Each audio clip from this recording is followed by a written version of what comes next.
కొత్తిమీర, పుదీనా, పాలకూర, పచ్చిమిరపకాయలు. ఏంది కూరగాయల బేరం చేస్తున్నాను అనుకుంటుర్రా? చేస్తే తప్పేముంది?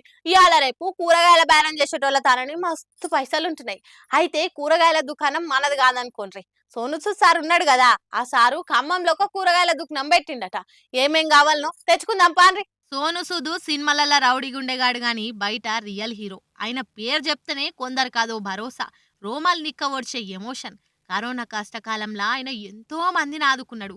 చేట్లకెళ్ళి పైసలు ఖర్చు పెట్టి మరి ఎందరికో సాయం చేసిండు. అప్పులు చేసి ఆస్తులు అమ్ముకొని ఆపదలున్న ఎంతో మందికి అండగా నిలబడ్డాడు. హీరో అంటే గిట్లుండాలి రబై అని చాటుకున్నాడు. సోనుబాయ్ సేవలు అందుకున్నోళ్ళు భయమని తప్పకుండా ఒక్కొక్కరు ఒక్కో తీర్ల థ్యాంక్స్ చెప్తుంటారు.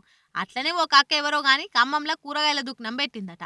ఆ దుకాణం పేరు సోను సూద్ కూరగాయల దుకాణం అని పెట్టింది. ఆ అక్క ఎప్పుడు పెట్టిందో ఏమో గాని గిట్లనే ఎవరో కూరగాయలు తీసుకునేటందుకు వచ్చి ఈ దుకాణం పేరు కనబడేటట్లు సోషల్ మీడియాలో పోస్ట్ పెట్టిరు. ఇక ఆ ఫోటో వైరల్ అయి సోనుబాయ్ దగ్గరికి పోయింది. దాన్ని మళ్ళా రీట్వీట్ చేసిండు మన సోనుబాయ్. ఇప్పుడు నాకు ఒక కూరగాయల దుకాణం ఉంది, ఎవరికేం కావాలనో వచ్చి తీసుకోండి అని పోస్ట్ పెట్టిండు. ఇక నెటిజన్లు దాన్ని చూసినాక కూకుంటారా? మస్తు ఫిదా అవుతున్నారు. సోను సూద్ మీద పొగడ్తల వాన కురిపిస్తారు. ప్రతి ఒక్కల గుండెలా మీరు ఎల్లకాలం నిలిచిపోతారు సారు, ఇండియా మొత్తం మిమ్మల్ని ప్రేమిస్తుంది అని తీరు కామెంట్లు చేస్తారు. ఏదేమైనా గాని సోను సార్, ఈ గౌరవానికి మీరు 100% అర్హులంతే.